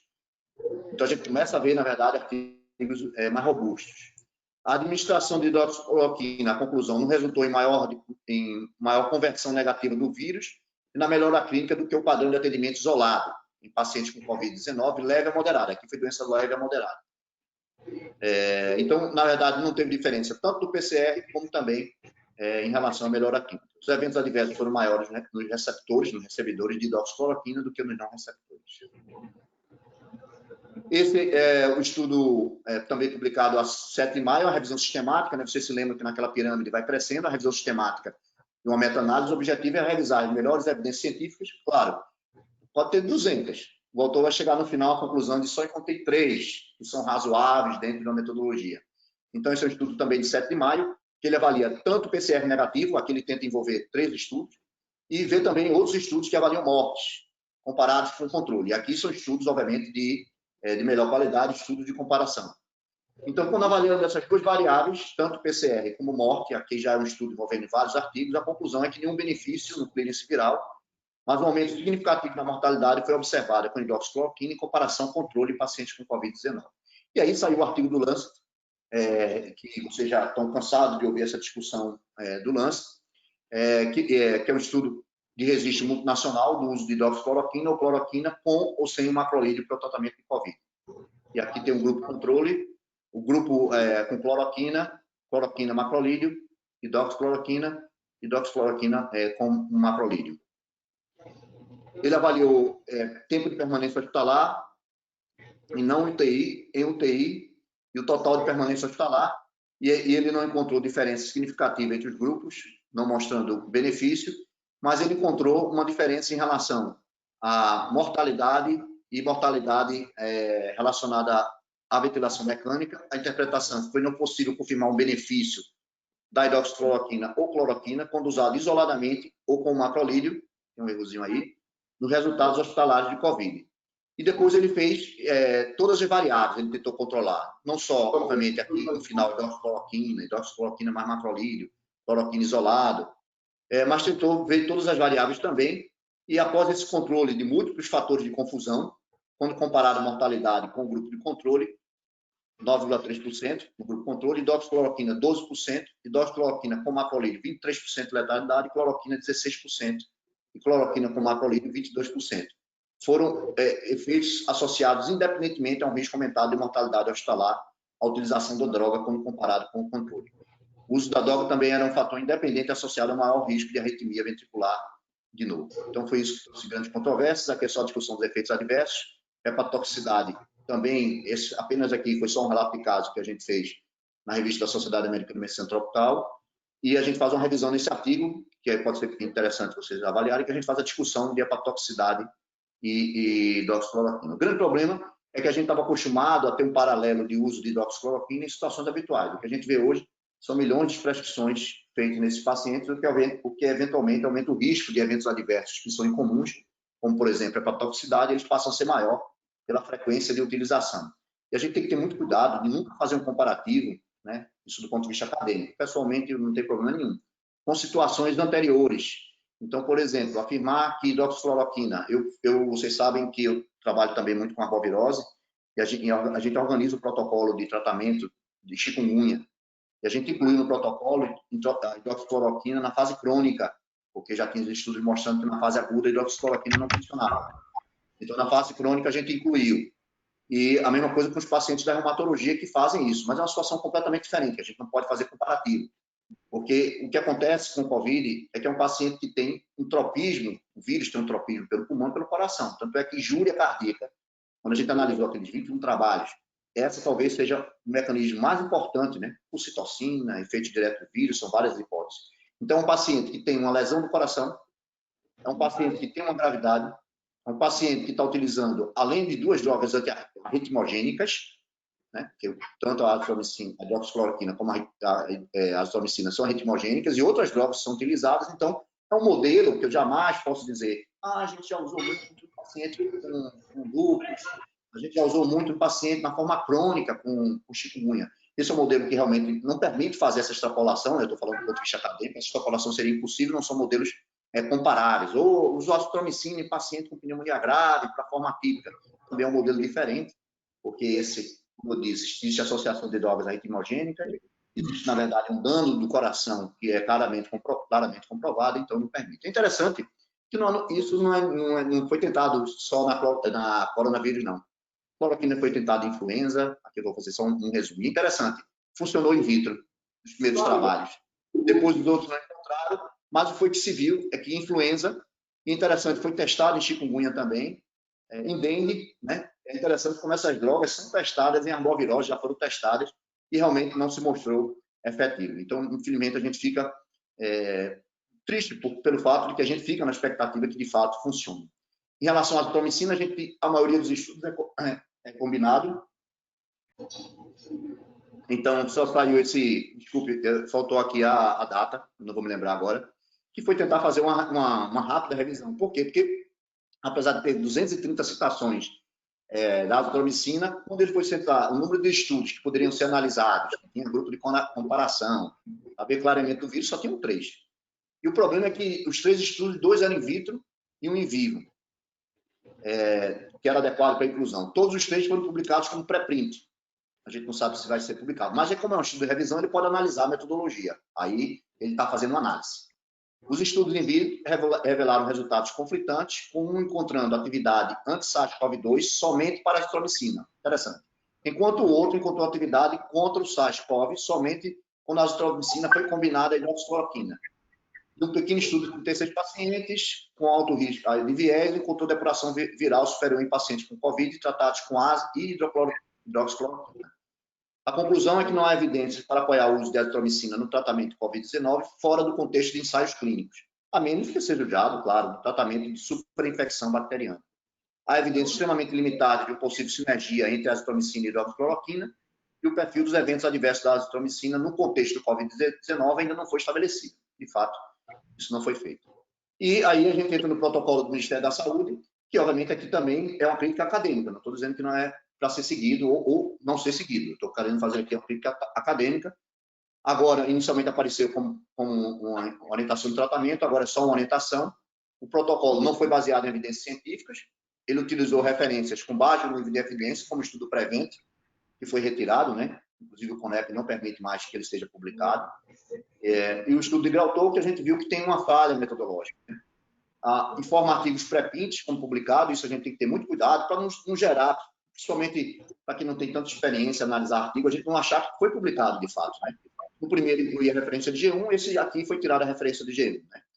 E reconhece a ausência de evidência do benefício e reconhece o risco. Então, um exemplo que a gente tem que ter cuidado, eu fiz um recorte da referência, também como uma crítica acadêmica, que bota lá,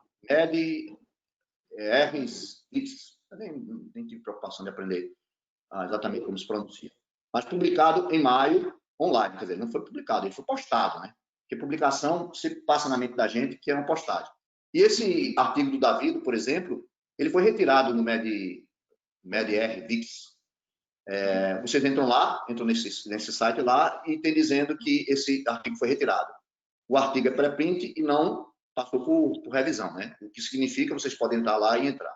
E no abstrato, autores retiraram esse manuscrito e não desejam que seja citado. devido à controvérsia sobre a hidroxicloroquina e à natureza retrospectiva do seu estudo, eles pretendem revisar o manuscrito após revisão por pares. Então, há um receio, diante das últimas evidências, de você recomendar ou fazer uma publicação sem esse detalhamento pelos riscos evidentes, né?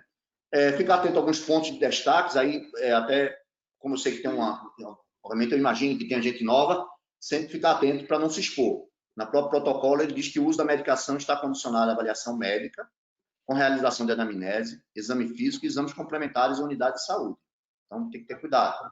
A Sociedade Brasileira de Cardiologia recomenda a realização de eletrocardiograma no primeiro, terceiro e quinto dia do tratamento com cloroquina ou hidroxicloroquina, com associação eventual com a azitromicina. Então, tem essa recomendação do eletro, do exame físico.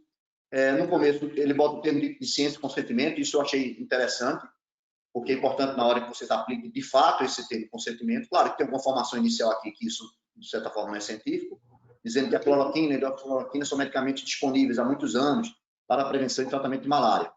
Isso está correto, mas assim, às vezes eu tenho receio, a gente tem que ter cuidado com o termo, se eu não estou induzindo ao paciente que essa droga, se for segura lá, é segura aqui. Então, essa é a minha preocupação, né? Porque termo de consentimento, ele passa por uma série de crivos, né? Que é importante, porque depois pode ter realmente preocupações de consequências em relação às outras coisas, né? Mostrou o estudo in vitro, que não consegue afirmar muita coisa, mas reforça, que eu achei muito interessante, que a cloroquina e a hidroxicloroquina podem causar efeitos colaterais, sim. Aí comenta aqui que, entretanto, não há até o momento estudos suficientes para garantir certeza de melhora clínica dos pacientes. Opa, isso é bom, dizer que não tem eficácia comprovada. E reforçar que a cloroquina e a hidroxicloroquina podem causar efeitos colaterais, como redução dos glóbulos brancos, disfunção do fígado, disfunção cardíaca e arritmia, alteração de linfônodos por dano na retina, e botou aqui, não existe garantia de resultados positivos para o COVID, e que o medicamento proposto pode, inclusive, apresentar efeitos colaterais, né, com disfunção grave de órgãos e até óbito aqui colocado. Ora, eu fico sem entender um pouco só a lógica, a partir dos argumentos, de um termo de consentimento que reforça toda essa revisão sistemática, não, revisão sistemática, me desculpe, uma revisão, existe diferença entre revisão sistemática e revisão. Só um outro detalhe. Uma é uma revisão descritiva e outra é a revisão sistemática. A revisão sistemática é aquele algoritmo que você vê lá, coloca em vários sites de pesquisa, bota palavras-chave, avalia a qualidade dos estudos, aí é a revisão sistemática. Só que tem que ter, obviamente, essa preocupação. Algumas pessoas estão ligando para mim, inclusive os mais jovens, se talvez com uma medida provisória 966 não teria dado um alento em relação a isso, porque a medida provisória, o plenário, esse é um recorte que saiu, que era diminuir, restringir a responsabilidade de agentes públicos que tomaram decisões envolvendo o combate à pandemia na Covid-19. Apenas só reforçando aqui, para a gente ter a convicção disso, por isso que precisa aplicar o termo de consentimento livre e esclarecido, porque ele restringiu a interpretação jurídica da medida para incluir atos sem respaldo científico que forem assinados durante a pandemia poderão ser enquadrados como erro grosseiro e não podem ser anistiados, né? Então, configura erro grosseiro o ato administrativo que ensejar violação ao direito à vida, à saúde e ao meio ambiente, equilibrado com inobservância das normas e critérios científicos e técnicos e dos principais condicionais de preocupações da prevenção. Vocês viram hoje que a Organização Mundial, o Oswaldo Cruz participa de um estudo multicêntrico mundial, e a Organização Mundial recomendou que realmente, diante das últimas evidências de eventos adversos, que o estudo fosse parado até que tomasse novas evidências. Eu acho que até hoje, no jornal, Demetrios fez alguma consideração sobre isso. Aí a gente vai praticamente acabar, porque ivermectina, esse só tem um artigo, que é um estudo in vitro, em que mostrou que os pacientes tinham uma redução do vírus quando utilizado ivermectina. Ele mostrou isso. O interessante é que a dose que ele fez é 50 a 100 vezes a concentração máxima que poderia ser alcançada no plasma do humano com as doses que a gente utiliza, 150 a 200. Então surge a primeira dúvida: teria que ser doses muito altas, porque a dose que ele utilizou lá nesse modelo in vitro, se fosse utilizado em humano, teria que ser 50 a 100 vezes mais, que seria equivalente a isso, né? Tem algumas explicações para essa efetividade, e ele botou um título que o FDA aprova a droga ivermectina. Então, se a gente ler o título e a conclusão do autor, opa, está indicado. Só que o próprio artigo, se a gente for entrar nele nos detalhes do artigo, tem uma mensagenzinha que foi obrigado ao autor botar aqui no rodapé. Você tem que clicar nela e vai para o site do FDA. Quando você vai lá para o site do FDA, o FDA dá uma puxada de orelha. Ele diz que não foi não aprovou com essa indicação, que esse era um estudo in vitro, e ele, inclusive, faz a recomendação que deve ser informado ao FDA toda vez que tiver alguma tentativa, né, na verdade, ele bota de forma subliminar, produtos que não demonstrar eficácia, você deve denunciar quando você encontrar alguma referência relativa a isso. Então, o que ele reforça aqui é que ivermectina não deve ser utilizada, não é utilizada com essas indicações, e que ela é utilizada como antiparasitária e que é necessário outros testes para mostrar essa evidência. Isso é uma puxada de orelha que foi dada no autor. Esse é um outro artigo que saiu pré-print, de 13 de maio, que compara ivermectina. Interessante, dose única. Ele compara que não fizeram ivermectina e ivermectina, mas tem país com um caso e um controle sem ivermectina. Ele acha que teve uma relevância, mas o estudo, eu vou comentar rapidamente, tem várias limitações, sem referências ou terapia instituída, então trabalho C, que não fala de todas as outras drogas que são associadas, né, como antivirais, antibióticos, que foram utilizados em 2 grupos, qualquer outro artigo daqueles que eu comentei, ele lá diz quantos por cento fez antiviral, quantos por cento fez antibiótico, quais antibióticos foram feitos, porque isso, obviamente, pode interferir no resultado, né? Principalmente se tratando de uma dose única de ivermectina. É interessante porque, mais uma vez, isso já foi testado, olha que coincidência, foi testado em dengue de novo. In vitro, funcionou. Quando foi ver em vivo, não funcionou, inclusive em ensaios clínicos, com até doses mais altas, né? Porque eles tentavam no paciente já com sintoma durante 5 dias. A nitazoxanida não tem também, mais uma vez, in vitro funcionou, em algumas outras situações clínicas, não tem para COVID-19, tem para influenza, e quando foi ver em vivo, ela não funcionou para os pacientes com formas graves. Corticoide, tem esse trabalho publicado em 13 de abril de 2020, que compara os pacientes com COVID-19, é uma amostra pequena, vê como é pequena, não corticoides e corticoides, 20 e 11. Quando ele fez essa análise, ele indicou não haver associação de tratamento com corticoide e tempo de eliminação do vírus, tempo de internação ou duração dos sintomas, ou seja, fazer corticoide ou não fazer, isso não interferiu no desfecho do paciente. A análise univariada indicou que a liberação do vírus foi mais lenta em 2 pacientes. A gente imagina que corticoide, em outras situações clínicas, eu não vou fazer extrapolação novamente, mas isso é bem conhecido, que o corticoide, principalmente na fase precoce, ele aumenta o risco de replicação viral e o risco de infecções secundárias. O que é que tem de limitação desse estudo? O estudo que não foi um estudo de intervenção, mais uma vez, como eu disse, foi um estudo observacional, com um grupo de comparação, mas uma amostra pequena. Mas ele não encontrou diferença. Esse é um estudo que aí é diferente. Esse aqui, tá vendo que não tem, nesse jornal de infecção, não tem a página, nem o livro. Mas esse aqui não é pré-print. Ele está para ser publicado, aguardando o número da revista, mas ele já está disponível no site lá da revista. E aí ele tentou fazer uma revisão sistemática, um estudo de meta-análise do que tem na literatura, interessante. Apesar de tantas citações, 1.200 citações, ele só encontrou 15 trabalhos que ele podia fazer uma análise quantitativa adequada de estudos com grupo de comparação, estudos com um grau de qualidade adequado para fazer análise. Então, ficou no final, e aí a meta-análise é justamente isso, ele agrupa os indivíduos de acordo com o perfil. 3.176 pacientes foram tratados com corticoide e 1.780 foram tratados com não corticoides, que ele usa esse termo. Então, a conclusão é que o tratamento com corticoide foi associado a maior mortalidade. É interessante, só fazendo uma ressalva, esse é um estudo coronavírus, então ele incluiu, a maioria dos estudos era MERS, SARS, MERS e 2 COV-2, certo? Então ele agrupou, que é a limitação do estudo, mas ele faz análise individual, aqui não cabe tempo de detalhar, certo? Mostrando que o tratamento com corticoide foi associado a uma mortalidade, e aquele imaginando que o mecanismo do vírus são muito semelhantes, né? Maior do grupo do coronavírus. Maior tempo de permanência foi observado com corticoide e uma taxa mais alta de infecção bacteriana, que é um efeito adverso do corticoide, e também hipocalemia.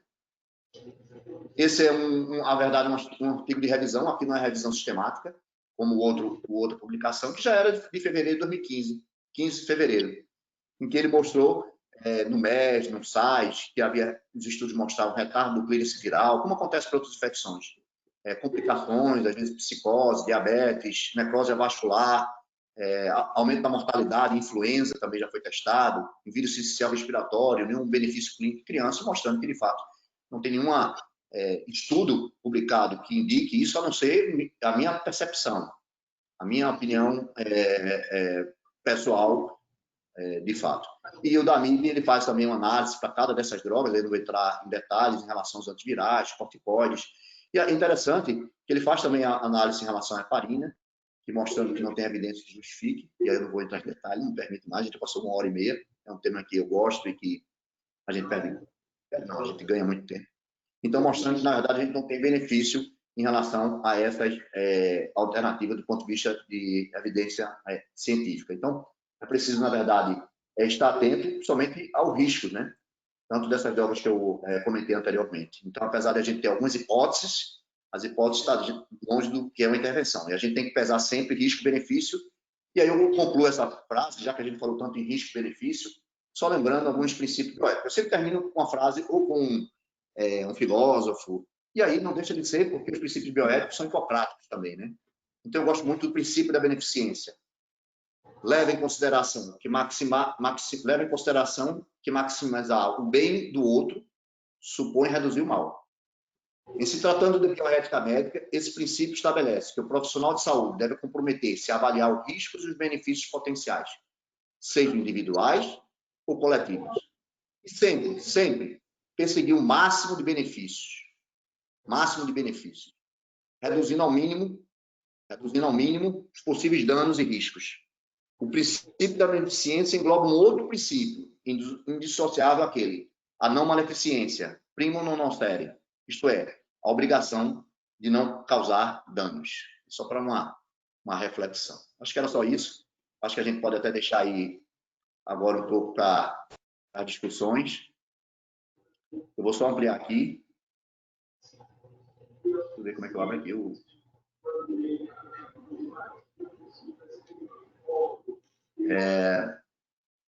Conseguindo abrir o meu... Bom, estão me ouvindo?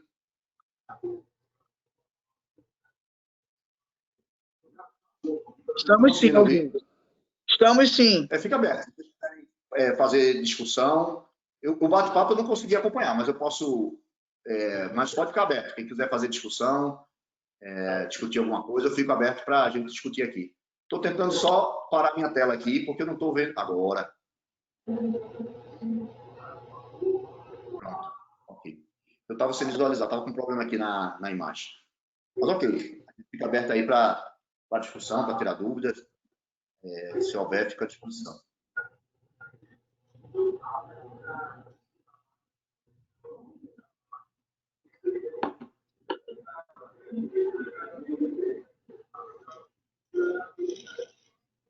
É importante que vocês liguem o microfone quando vocês quiserem falar. Então, é importante para aproveitar esse momento, depois dessa explanação extremamente preciosa e rica que Carlos nos trouxe, abrir mesmo para as dúvidas do dia a dia, né? De quem está na ponta, de quem está fazendo a prescrição, a pressão que está sofrendo, né? O que é que vem prescrevendo mais. Enfim, eu acho que é um momento muito rico para a gente se colocar. E a ideia aqui, a gente tem sido muito claro em relação a isso, foi trazer essa discussão acadêmica, mas assim, ninguém está fazendo aí nenhuma discussão de outra teologia, de outra origem filosófica, nada. Aqui a discussão é científica, vocês podem ficar bem à vontade para dar a impressão de vocês, até porque é um grupo que trabalha junto e tem toda essa liberdade. Boa tarde, Carlos, tudo bem? Tudo bem, quem está falando? Eu sou Emily. Eu sou estagiária da farmácia em Jaboatão dos Guararapes e o doutor lá, ele está receitando muito o hidrocloroquina, né, nas fases iniciais e também a azitromicina. Ele falou que até o momento não tem confirmação de que realmente isso vai ser um tratamento, né? Que ainda estão na fase das análises. Tudo que você já explicou, ele também está por dentro, né? E ele está tentando cada dia mais estudar para ver se realmente a gente tenta achar um medicamento que seja eficaz, né? E também ele usa muito paracetamol para quem está com febre, muita dor no corpo, né? Eu acho que esse é um aspecto importante, quer dizer, eu acho que agora as evidências são robustas o suficiente, né? E a posição de órgãos internacionais, aquele que eu mostrei da MIB, na verdade, era a Sociedade de Infecto junto com a da terapia intensiva e a da pneumologia. E a própria produção da Organização Mundial de Saúde e essas evidências que eu mostrei, Amy, já é robusto o suficiente que a gente já consegue não há eficácia, e os eventos adversos, esse tipo de estudo permite essa avaliação, estudo observacional, muito bom para fazer esse tipo de avaliação, já permite mostrar que tem riscos. Então, analisando friamente, vamos dizer, não estou fazendo questões de avaliar individualmente, não teria. Eu concordo com você. Eu acho que o foco agora, a gente deveria investir, inclusive em termos de pesquisa, que a gente está falando tanta pesquisa, obviamente que os conselhos de ética, pesquisa, a finalidade dela não é controlar isso, mas eu acho que até as fontes financiadoras de pesquisa, já tem muita pesquisa com a hidroxicloroquina, com a azitromicina em andamento, e que já tem tanta evidência mostrando, inclusive a própria organização tirando o estudo, que eu acho que a gente está perdendo a janela de oportunidade, como você falou, em testar outras drogas, né?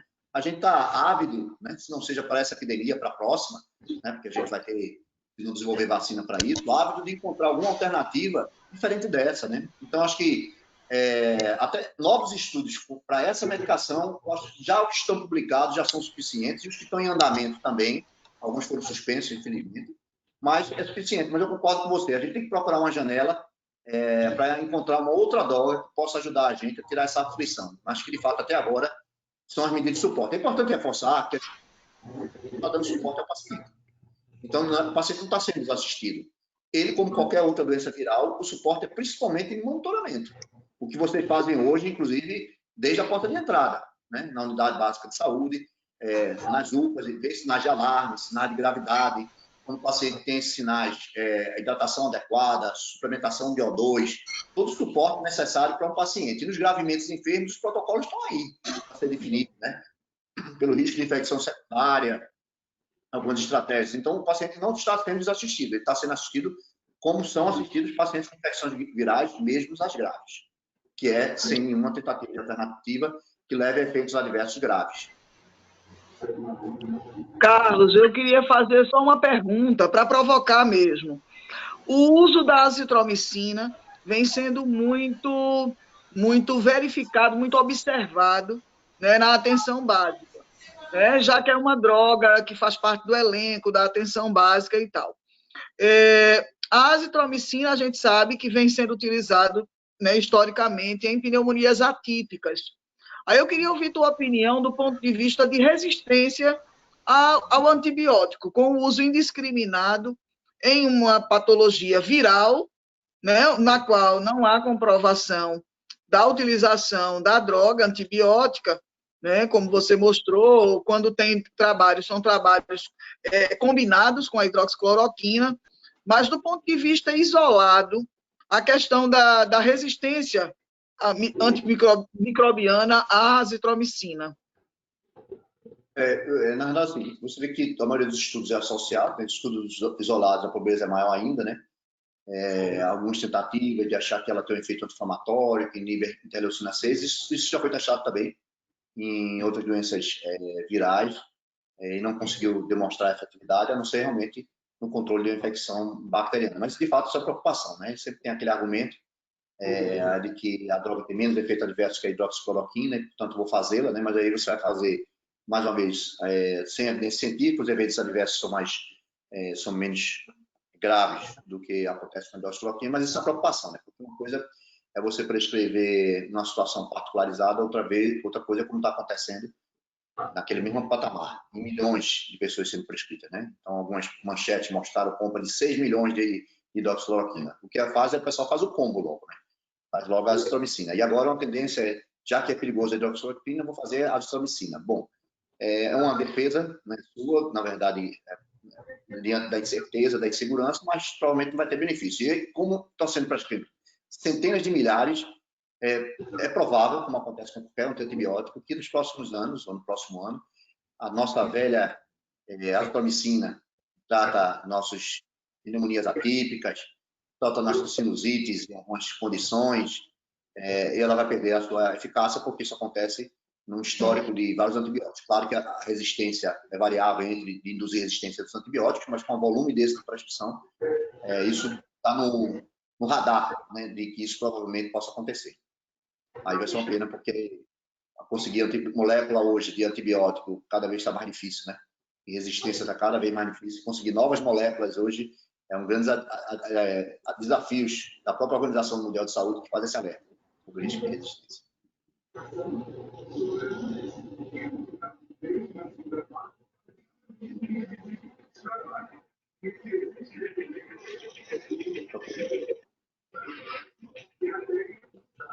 Tem uma pergunta aqui. Tem aqui.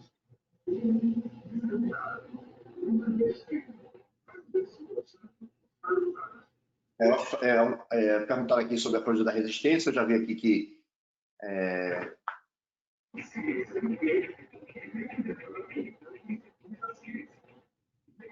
não modifica, ou seja, um tipo de antibiótico não modifica, o risco de resistência é o mesmo. Eu acho que basicamente algumas coisas é a mesma pergunta. Existe alguns justificativos para a referência à azitromicina como primeira escolha para o tratamento de pneumonia nesse período de pandemia? Não. Uma pergunta interessante, Fialho, ele colocando se tem alguma justificativa de dar referência à azitromicina em relação a outros antibióticos. Não. Teoricamente, nessa época de pneumonia, se você está com suspeito de que tem uma infecção, você vai tratar com os agentes habituais, né? Então, se um beta-lactâmico, você vai fazer uma amoxicilina, isso vai ser a opção para tratar as infecções habituais, né? Até porque a forma de apresentação de atípica não é a infecção mais frequente, e aí não justificaria pelo fato de ser a pandemia, o paciente tem clínica atípica. Gostei da pergunta, eu acho que o Fialho colocou exatamente a isso, você tem alternativa. Se é a suspeita de infecção bacteriana, de fazer outro. Não fazer essa, porque você estaria na vigência da pandemia, pelo menos é a minha opinião.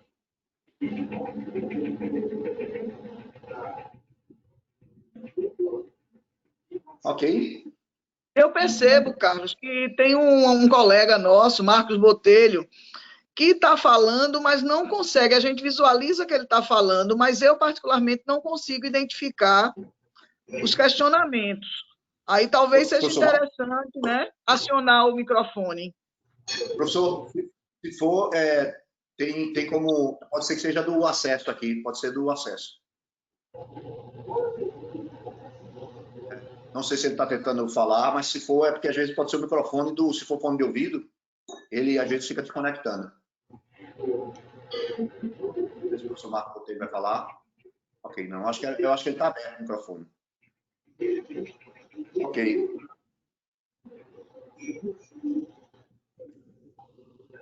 Ok? Não tem mais alguma... Acho que...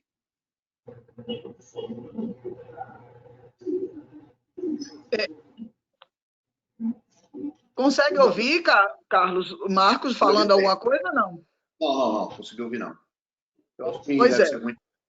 Se doutor Marcos Botelho quiser escrever, né, no chat alguma pergunta, também é muito bem-vindo.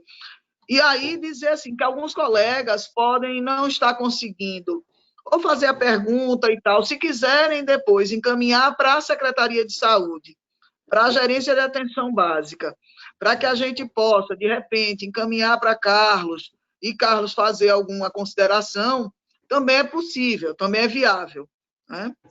Obrigado.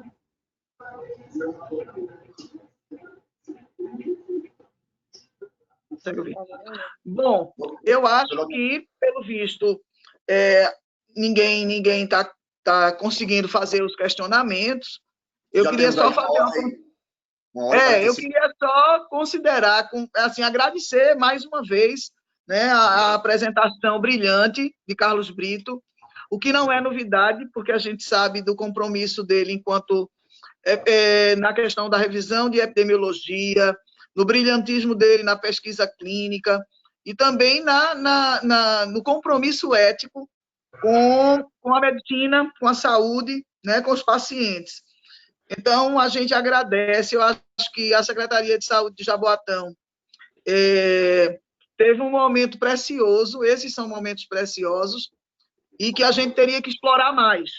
Eu gostaria mesmo que tivessem tido mais perguntas, né, para que a gente pudesse explorar o professor Carlos Brito nesse momento, porque vem estudando profundamente as questões, como também as arboviroses, né, e seriam momentos muito ricos da gente estar discutindo aqui. Mas acho que ficou claro, né, que as evidências científicas atuais não suportam nenhum tipo de tratamento de conduta terapêutica focada nessa ou naquela droga, né? Que tudo que se fizer hoje, né, com relação às drogas outras, serão sempre conjecturas, tentativas, métodos de tentativas. Ficou claro também que a questão da hidroxicloroquina, isolada ou associada com a azitromicina, digamos, já foi cansada, né, de tantos trabalhos, de tantas tentativas de utilização, estaria, de fato, seria necessário uma abertura de uma nova janela, com tentativas de novas drogas, com novos estudos, mas o princípio da não maleficência já torna claro, com todas as evidências atuais, que a hidroxicloroquina, isolada ou associada, gera muito mais risco do que benefício e, portanto, não é segura.